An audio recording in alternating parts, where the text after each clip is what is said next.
Hello everybody, in today's video I'm going to show you how to contact Xeon's Bank customer service. First, open any of the web browser, and in the top there's this address bar. Type down xeonsbank.com and enter it. And once inside this homepage of Xeon's Bank, in the top right there's this customer service. You need to select that, and from here you can simply scroll a bit down here. If you have any queries about this enrolling in digital banking, reset username, set travel notification, you can simply select this get started and follow the on-screen instruction here.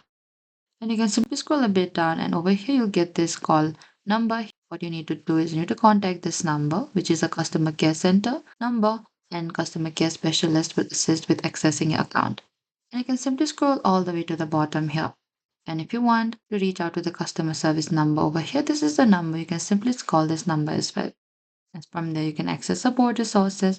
Over here, you can also schedule an appointment, or you can also visit a branch near you. And that is it. That is how you can contact Xeon's Bank customer service. Thank you for watching this video. I hope this video was helpful.